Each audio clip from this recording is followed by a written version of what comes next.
Bonjour et bienvenue sur la chaîne Tout pour la maison. Alors aujourd'hui on va parler un peu d'électricité, surtout de normes. Pour une pièce en particulier, c'est la salle de bain. Donc la salle de bain, comme toutes les autres pièces donc, de la maison, elle répond à la norme NFC 1500. Je vais vous parler donc de la norme, donc celle qui est actuelle, donc toujours appliquée en 2020. Voilà, donc tout ce que je vais vous dire dans cette vidéo, c'est pas des choses que j'ai inventées ou que je pense savoir, c'est toutes des choses qui sortent donc de la NFC 1500, qui sera consultable sur internet. Donc voilà, vous tapez sur Google NFC 1500, vous allez pouvoir la retrouver et lire l'intégralité de la NFC 1500 pour retrouver tout ce que je vais vous dire et expliquer dans cette vidéo. Donc en premier lieu, il est important, comme pour tous les autres circuits de la maison, de disposer donc soit d'un interrupteur différentiel ou d'un disjoncteur différentiel. Donc on va voir dans une future vidéo la différence entre l'un et l'autre, à quoi ça sert, etc. Voilà, en tout cas, ce que je peux vous dire, c'est que ça sert à protéger donc les différents circuits de la salle de bain et surtout la personne. Voilà, c'est ça qui est important. Donc je vais vous expliquer dans une prochaine vidéo la différence entre interrupteur différentiel, la différence entre disjoncteur différentiel, et vous allez comprendre un peu de quoi ça parle. Vous avez aussi la liaison équipotentielle. Oula, qu'est-ce que j'ai pas dit là? Donc la liaison équipotentielle, c'est simple, il s'agit simplement de la terre, la connexion de toute partie métallique dans la salle de bain à la terre. Donc il faut savoir que avec les normes d'aujourd'hui, les normes actuelles, toute partie métallique dans une salle de bain doit être reliée à la terre. C'est une obligation. C'est simplement pour protéger la personne.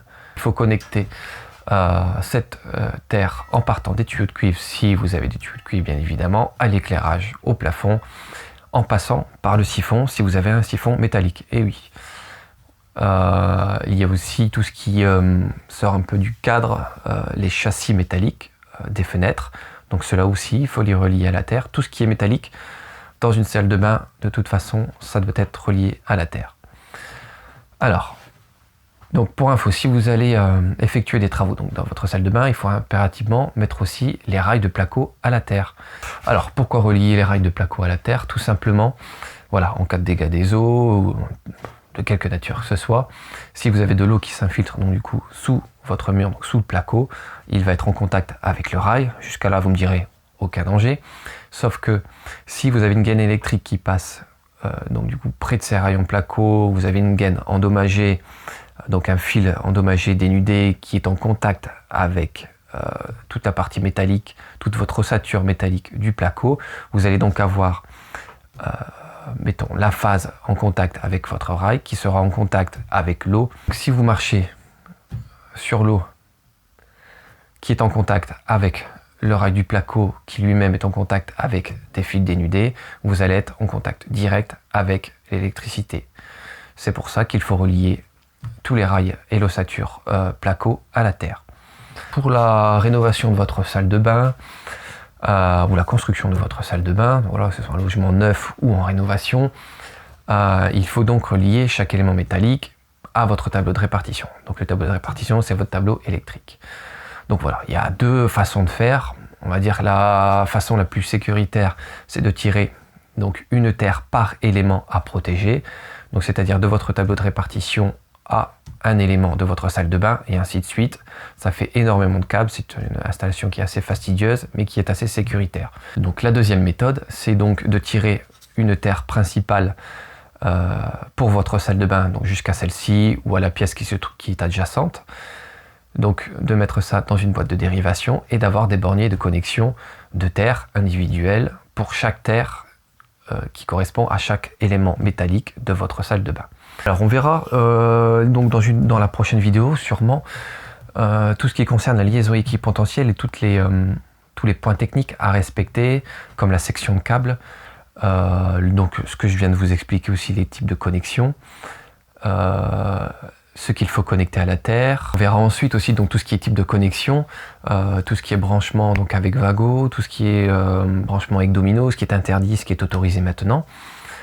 Voilà, donc une vidéo qui va être assez importante, donc c'est pour ça que je vais en faire une vidéo unique et je vais la séparer donc de celle-ci. Quand on parle de normes pour la salle de bain, on parle aussi de volume.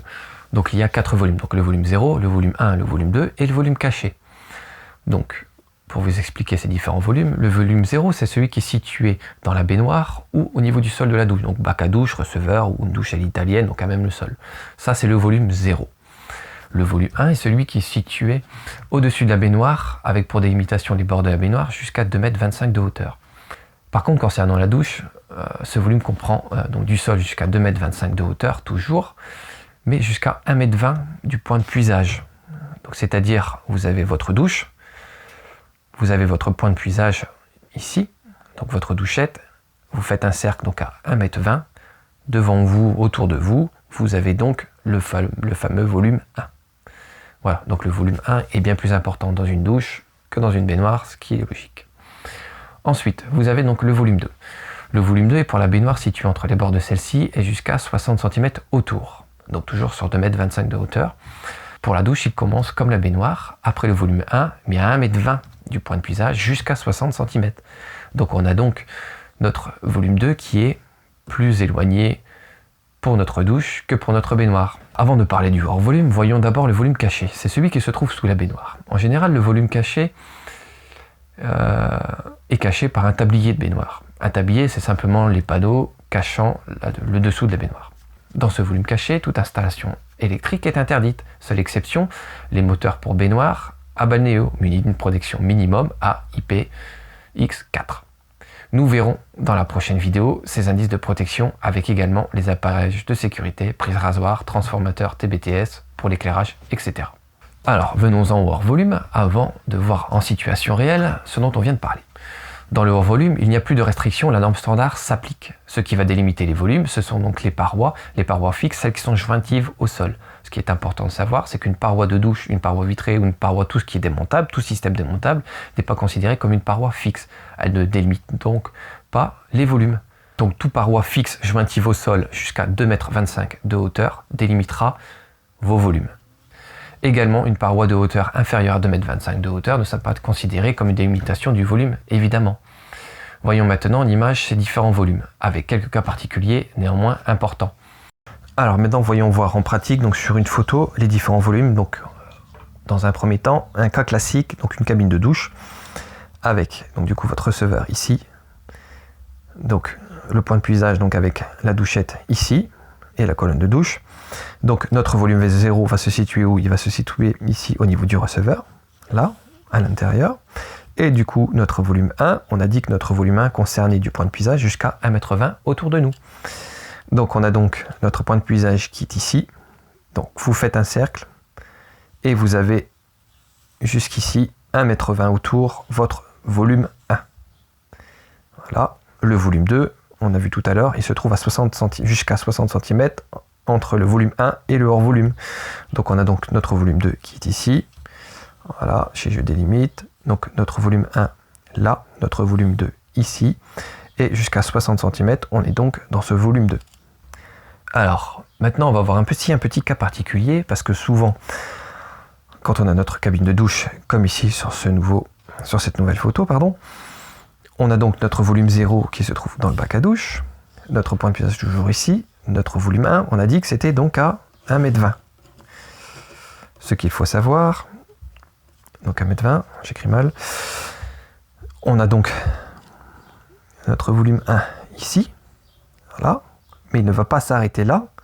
Il faut savoir que le mur que vous voyez ici fait toujours partie du volume 1. Voilà. Ici, donc il ne sera pas possible d'installer donc une prise électrique dans le volume 1. On verra par la suite. Le volume 2 se trouve donc toujours à 60 cm entre la fin du volume 1 et le hors volume. Donc le volume 2, il va se trouver donc ici, pas dans les toilettes évidemment, tac, voilà, à 60 cm. Il est important de connaître ce petit détail, parce que souvent dans les salles de bain, c'est des pièces qui ne sont pas forcément très grandes. On a des murs qui ferment assez souvent comme ça, pour mettre le lavabo ou choses comme ça. Donc il ne faut pas se dire qu'une fois qu'on a un mur ici de séparation, on n'est pas en hors volume, on est toujours en volume 1. Voilà, le mur ne va pas couper ce volume 1. C'est très important.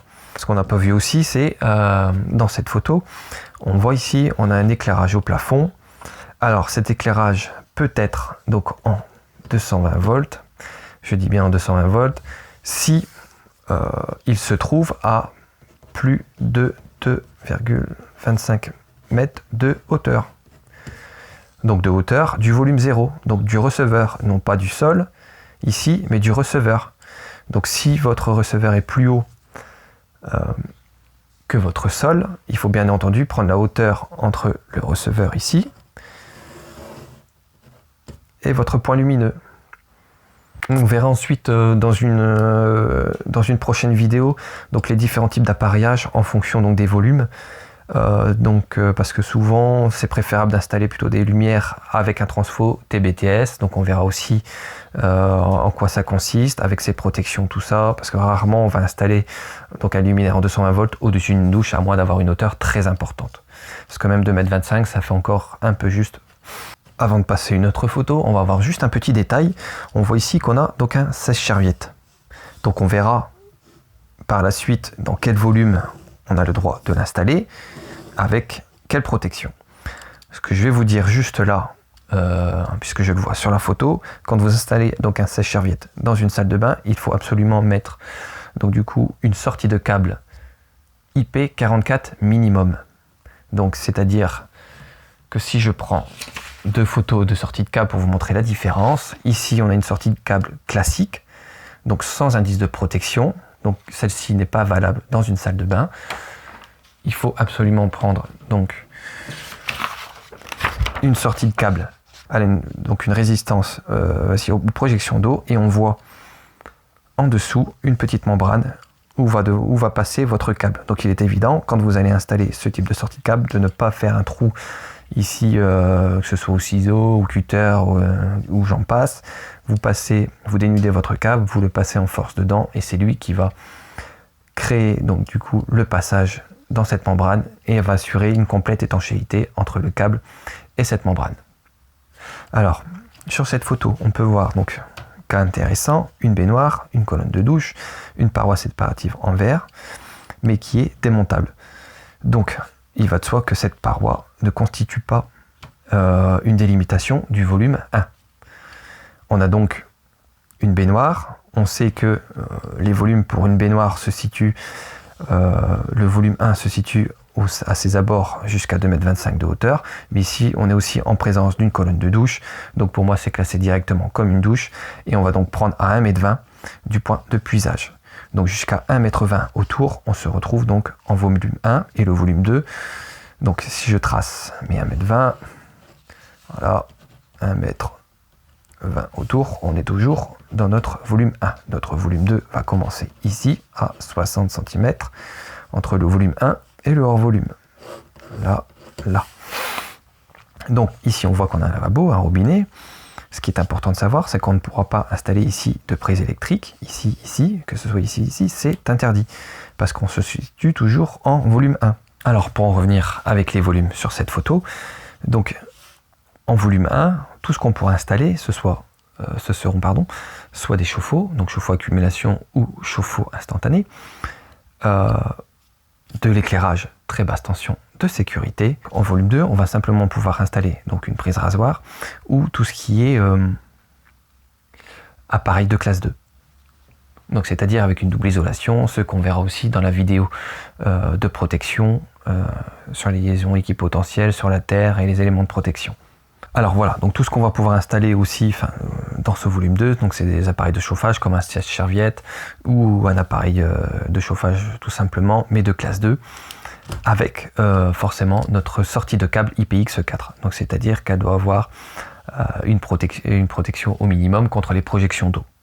Donc on verra ça dans une prochaine vidéo pour tout ce qui est indice de protection. Donc tout ce qui va être en dehors donc, du volume 2, donc c'est-à-dire à cette distance, c'est tout ce qu'on va appeler le hors volume. Donc le hors volume, on applique donc la norme classique d'électricité, donc on pourra installer, on va dire ce qu'on veut, tout en respectant les normes bien évidemment.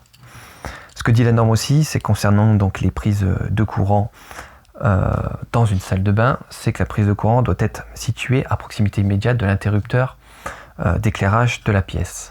Donc il va de soi que si l'interrupteur d'éclairage se situe ici au niveau de la porte d'entrée, la prise de courant devra se situer ici, au niveau de la porte d'entrée également. Voilà, entre 90 cm et 1,30 m de hauteur. Alors prenons le cas d'une installation d'une pièce d'eau, c'est-à-dire qu'il n'y a pas de douche, il n'y a pas de baignoire. Donc pour la norme, dans ces cas-là, il faut savoir, c'est aussi la règle du bon sens, on ne va pas installer une prise électrique ici, à côté du lavabo, ni même au-dessus, surtout en ce moment, je ne sais pas si vous avez entendu, mais il y a de plus en plus de morts, de personnes qui se font électrocuter à cause du chargeur de téléphone portable. Donc c'est-à-dire on vient, on est dans la salle de bain, dans une pièce d'eau, on charge notre téléphone, on l'a dans la main. Si le téléphone, la prise ou le câble est en contact avec de l'eau, la personne se fera électrocuter. Donc pour moi, il est de plus en plus important de bien faire attention à l'installation de ces prises électriques qui doivent se situer le plus souvent à l'entrée de la pièce, près de l'interrupteur et non pas au-dessus du lavabo. Pour tout ce qui est sèche-cheveux et choses comme ça, il vaut mieux écarter donc la prise au minimum de 60 cm du point de puisage et plutôt de retrouver donc la prise ici. Donc voilà, mais il faut qu'ici, ça c'est 60 cm minimum pour moi. Autant que possible. Encore quelques points à voir concernant la généralité sur cette norme pour la salle de bain avant de passer aux futures vidéos qui vont un peu plus rentrer dans le détail pour certains points qui pour moi sont très importants. Donc pour en revenir pour les prises de courant, ce qu'on a vu donc sur nos photos, il faut savoir qu'il n'y a qu'un seul socle de prise de courant est autorisé dans la salle de bain qui doit se trouver donc à proximité immédiate de l'interrupteur de cette pièce. Voilà, en respectant bien évidemment les volumes que l'on a vus précédemment. Alors concernant donc les prises rasoirs ou tout élément similaire, donc il faut savoir qu'il y a un socle de prise de courant alimenté par un transformateur de séparation pour rasoir de puissance assignée comprise entre 20 VA et 50 VA conforme à la norme, qui est autorisé en volume 2. Voilà. Et doit être situé à une hauteur entre 90 cm et 1,30 m. Donc il faut aussi savoir, avant de revenir sur ce point, qu'une prise de courant commandée est interdite dans une salle de bain. Voilà, pour revenir tout à l'heure, j'ai parlé un peu de chauffe-eau en volume 1. Donc il faut savoir qu'un chauffe-eau électrique est admis donc, en volume 1 ou 2 lorsqu'il ne peut pas être placé ailleurs que dans la salle de bain ou dans la salle d'eau ou ailleurs dans la maison. Voilà. Enfin en tout cas, je vous déconseille quand même d'installer donc un chauffe-eau dans votre volume 1 au-dessus de votre douche, même si c'est à 2 mètres de hauteur. J'aurais personnellement pas tellement confiance à prendre une douche avec un chauffe-eau s'il fait 100 litres ou 200 litres, donc entre 100 et 200 kg minimum le chauffe-eau au-dessus de moi. Voilà, donc si vous installez donc un chauffe-eau dans votre volume 1 ou dans votre volume 2, il doit être forcément alimenté en 230 volts avec un dispositif différentiel, donc soit un interrupteur différentiel ou un disjoncteur différentiel, 30 mA, voilà, minimum. Donc dans la prochaine vidéo, on va voir la liaison équipotentielle, donc la mise à la terre des différentes parties métalliques. On va voir aussi prochainement donc tout ce qui est indice de protection, tout ce qui est possible d'installer dans tel et tel volume, ce qui n'est pas possible. On a déjà vu ici globalement ce qui était possible, donc on va rentrer un peu plus en détail la prochaine fois. Alors voilà pour cette norme NFC 1500 pour la salle de bain. Donc j'espère que cette vidéo vous a plu. Tout ce qui a été dit ici a été retiré de la NFC 1500 et simplement expliqué en image en vidéo. J'espère que cette vidéo vous sera utile pour vos travaux. Donc il faut bien veiller à respecter à chaque fois donc, cette norme pour la sécurité des utilisateurs de la salle de bain, donc de votre famille, de vos enfants, c'est très important. Donc je vous dis à bientôt dans une prochaine vidéo qui concernera tout ce qui est liaison équipotentielle, la terre, indice de protection. À bientôt, bye bye.